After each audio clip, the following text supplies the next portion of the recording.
qui vont me croire, ils auront l'accès à ce monde-là. Amen. Amen. Nous avons évolué. Nous avons démontré. Nous lisons. Quand il dit que ce sont les païens qui les recherchent, qu'est-ce que cela veut dire? Il veut tout simplement dire que les païens recherchent ces choses sans relâcher. Toute leur vie, tout ce qui les influence, tout ce qui les caractérise, c'est travailler sans relâcher. Pour la nourriture, pour à boire et pour le vêtement. Voyez quelqu'un monter, il n'a pas le temps pour Dieu. C'est le système de Satan. Parce qu'il sait que tant que tu es occupé par ce qu'il vous envoie, tu n'auras pas d'espace pour Dieu. Mais quand tu allais à l'église, il te laissera aller à l'église. Tu viendras, tu seras là, mais il n'y a rien de Dieu. Il n'y a pas une relation véritable entre toi et Dieu. C'est là où il y a un problème sérieux avec le religieux de ce temps de la fin. Mais gloire soit rendue à Dieu. Nous allons vous donner les munitions pour renverser le système satanique. Les croyez-vous? Les croyez-vous? Maintenant, Jésus nous recommande au verset 31, il a interdit, vous qui croyez en Christ, ne cherchez pas la nourriture, ne cherchez pas à boire, ça c'est l'interdit. Pourquoi? Parce que ça ne doit pas prendre la place de Dieu. Mais il nous dit par contre, regardez, le diable vous dit, le diable a mis dans l'homme la pensée que si il ne travaille pas, il ne mangera pas. Se basant sur quelques principes de la parole. À telle enseigne qu'il va occuper votre vie d'une journée totalement de façon que vous n'aurez pas le temps pour Dieu. Ou bien ceux qui ont du temps, ceux qui vont à la montagne, ou ceux qui font des jeûnes, ils ne sont pas avec Dieu.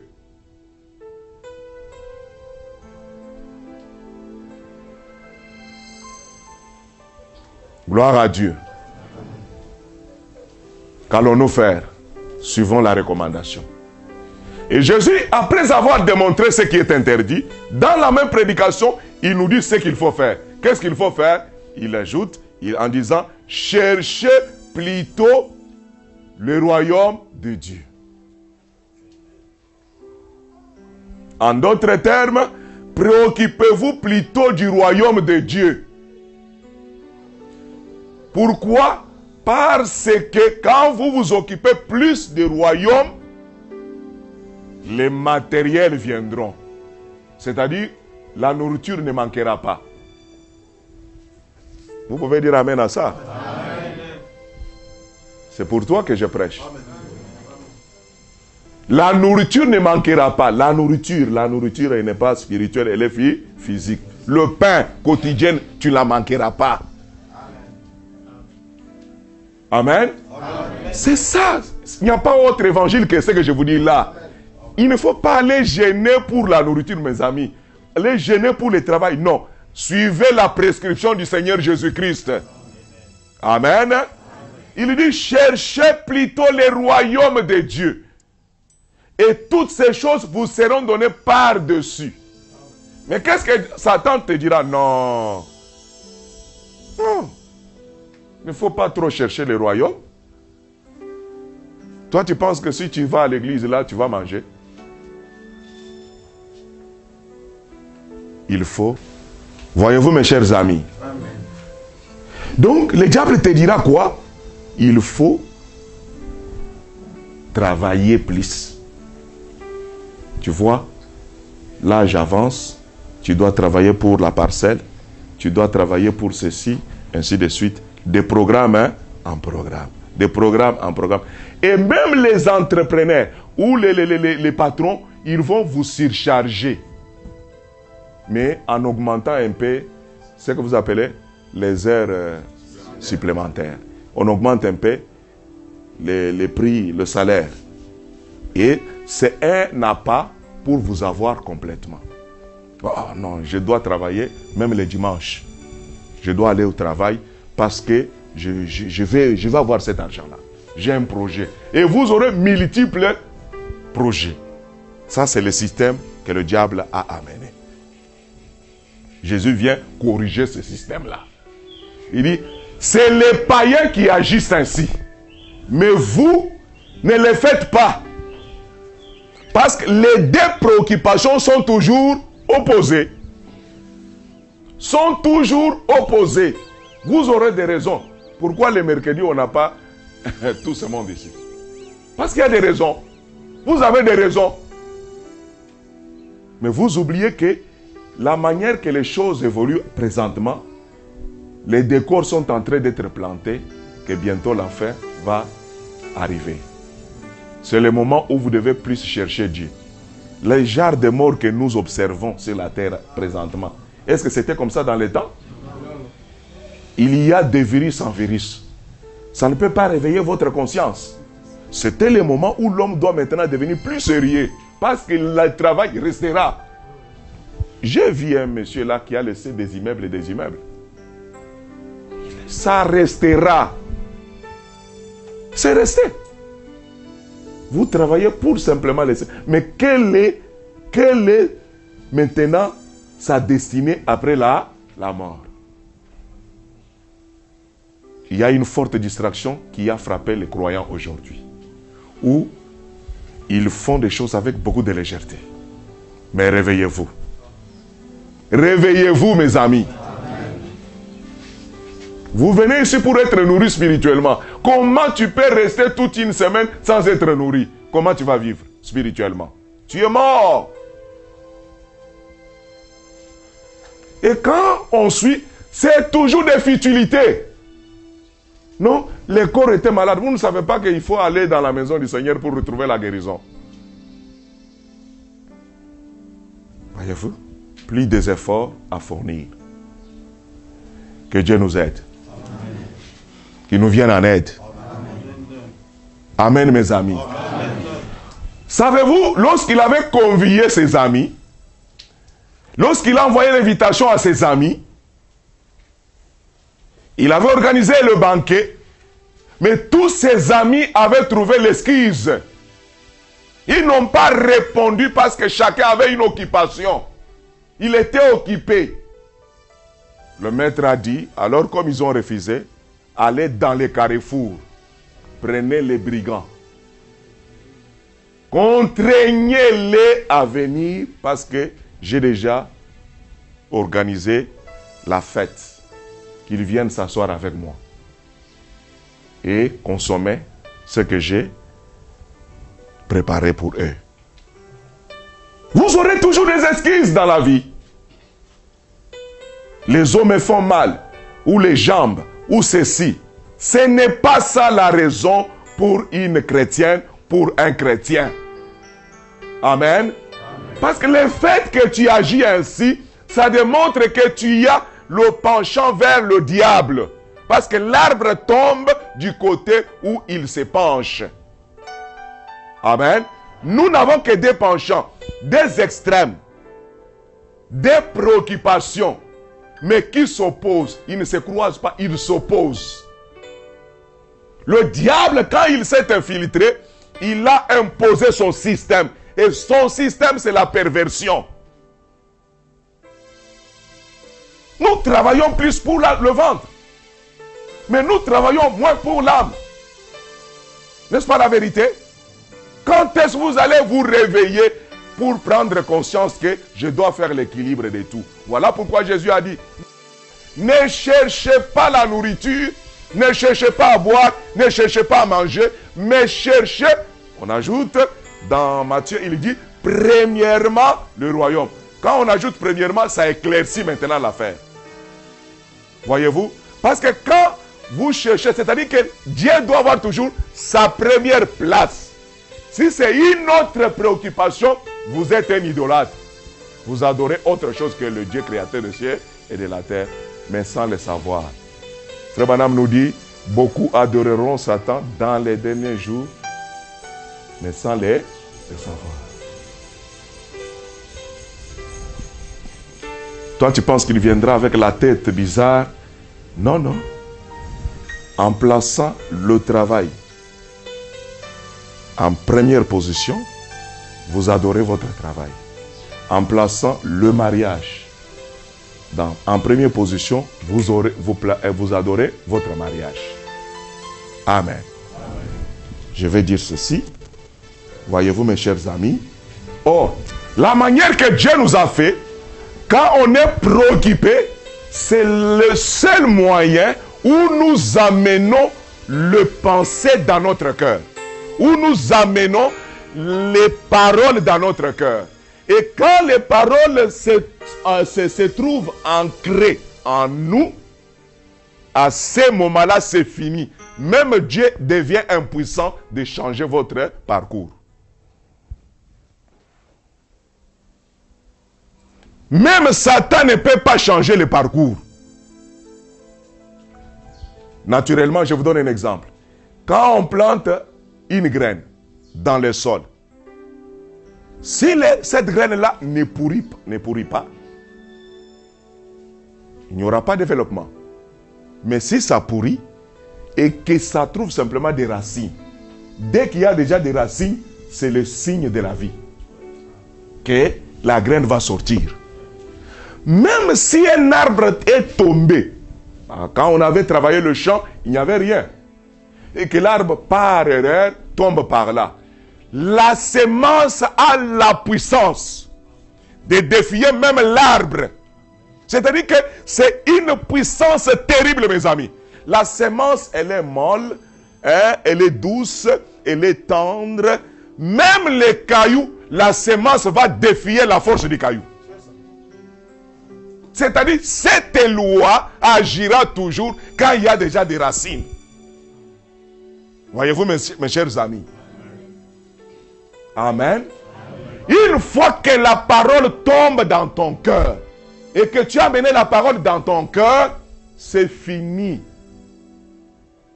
Elle se transformera en puissance. Le logos, la sémence, deviendra rhéma. Et l'évangile est basé sur la puissance et non sur les Écritures. Gloire soit rendue à Dieu. Amen. Amen.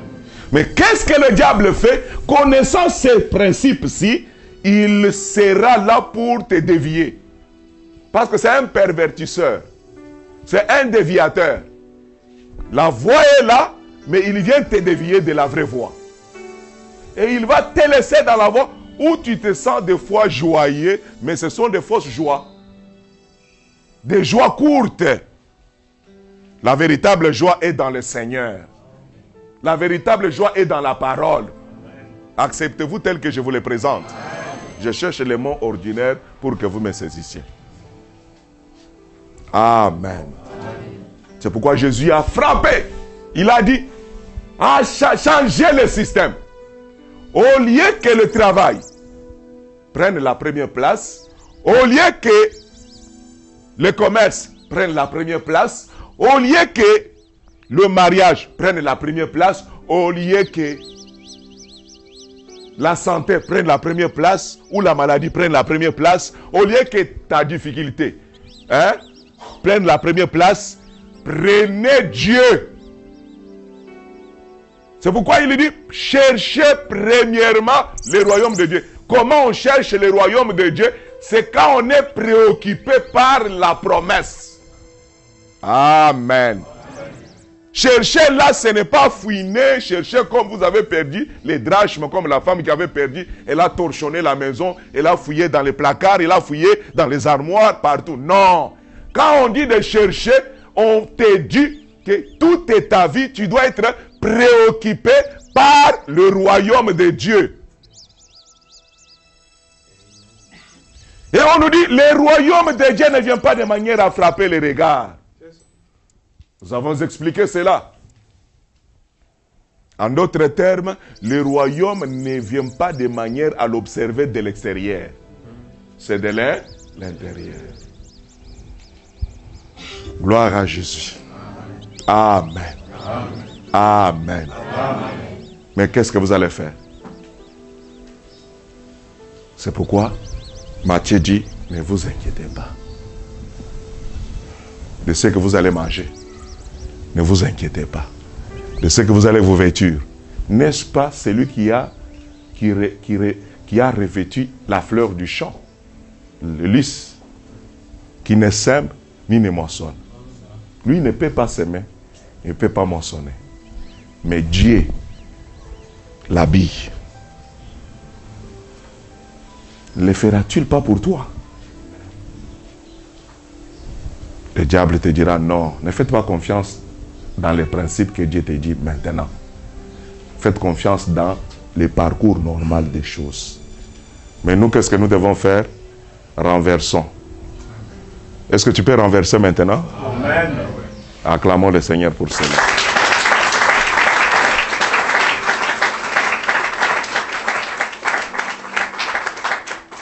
Un Corinthiens, je termine. 1 Corinthiens, chapitre 7. Écoutez cette histoire.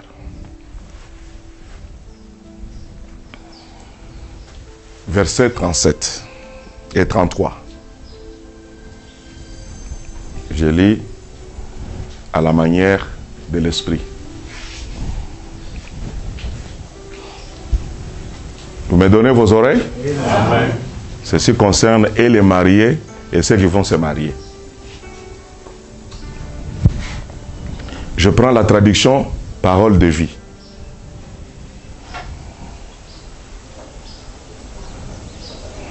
Vous lisez dans votre livre et suivez-moi attentivement quand je vais lire. Parce que c'est là où il y a la clé. C'est là où il y a le combat. Celui qui est marié doit s'occuper des questions matérielles. S'occuper. Celui qui est marié doit faire quoi? S'occuper des questions matérielles. C'est-à-dire les questions spirituelles sont affaiblies. Vrai ou faux? Qu'est-ce que je vais payer comme loyer? Qu'est-ce que je vais payer comme minerval des enfants? Qu'est-ce que je vais payer comme habit? Qu'est-ce que toutes ces choses-là les préoccupent. On dit quoi? Celui qui est marié doit s'occuper de quoi? Des questions matérielles. Des affaires de ce monde. Et on appelle ça les affaires de ce monde. Donc ça, ce ne sont pas les affaires de Dieu. Ayez la bonne compréhension maintenant. Il cherche à plaire à sa femme. Et les voilà partagés, tiraillés entre des intérêts opposés. Il veut satisfaire sa femme. En même temps, il a envie aussi de servir Dieu. Ça devient des préoccupations opposées. Frère, la manière que vous vous occupez du loyer quand on arrive à la fin du mois, est-ce que c'est comme ça que vous vous occupez de la promesse? Disons-nous la vérité.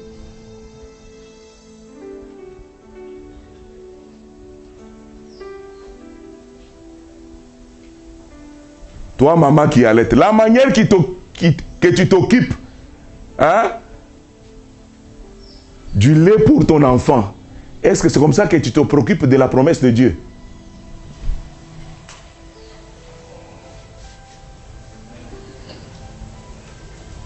Tous parents que nous sommes ici, ils voudront faire de bonnes choses à leurs enfants. N'est-ce pas la vérité? Attention. Attention. Que cela ne puisse pas prendre la place de Dieu. Attention mes chers amis. Vous savez, des fois, on a du mal à s'engager pour soutenir l'œuvre de Dieu. Parce qu'on a plusieurs projets. On a plusieurs programmes. On se dit que non, j'ai un projet, je ne peux pas faire ça, je ne peux pas faire ça.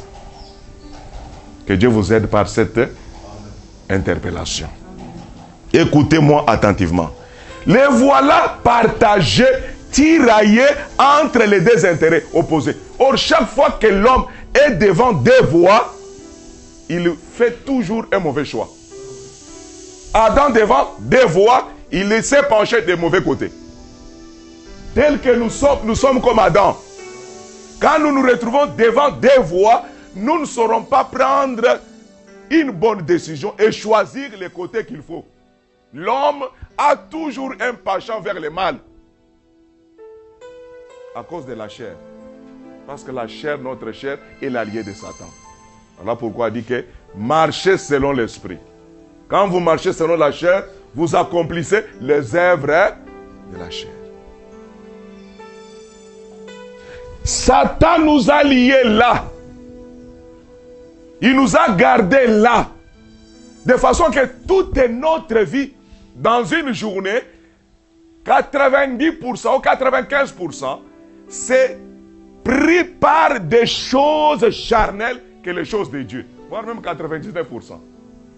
Quand il faut que tu pries là, tu ne médites pas, tu ne travailles pas pour toi-même, tu ne te reconnectes pas à la source pour connaître le futur. Amen. Comment tu vas développer l'homme intérieur? Or Jésus a dit, l'homme ne vit pas du pain simplement, mais il vit de toutes les paroles qui sortent de la bouche de Dieu. Alléluia. Cet homme-là intérieur doit vivre de la parole qui sort de la bouche de Dieu. Et la parole qui sort de la bouche de Dieu, ce sont les promesses qui nous rattachent à Dieu. Prenez ceci parce que ceci vous délivrera et changera toute votre vie et votre foyer et votre maison. Maintenant, c'est 33.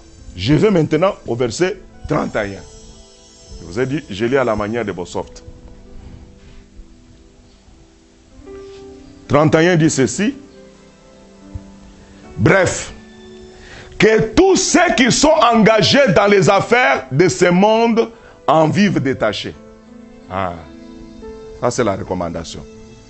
Que tous ceux qui sont dans les sociétés, que tous ceux qui font les affaires, que tous ceux qui vendent au marché, peu importe l'activité que vous accomplissez dans votre vie quotidienne, faites-les mais étant détachés. Alléluia. Parce que votre Dieu est jaloux. Il ne partage pas sa gloire avec une autre personne. Je suis un Dieu unique. Je suis un Dieu unique. Ne me comparez pas à autre chose. Voyez-vous, ne soyez pas totalement occupés par ce travail. Mais vous faites le contraire parce que vous appartenez à un autre monde. C'est-à-dire, quand vous le faites, vous vous détachez des systèmes de ce monde, vous vous engagez à un autre système qui vient de Dieu. Gloire soit rendue à Dieu. Acclamons quand même le Seigneur pour cela.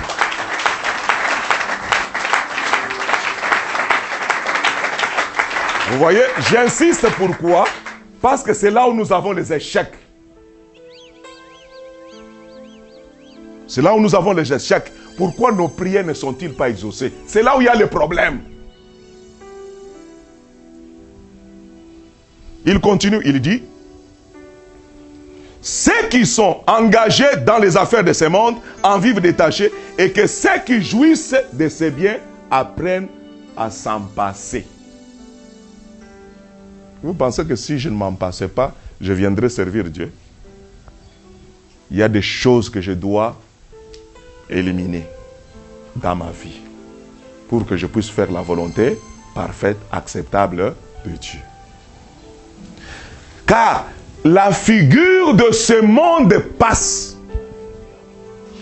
Le présent ordre des choses s'achemine vers son déclin. Gloire à Dieu. Amen.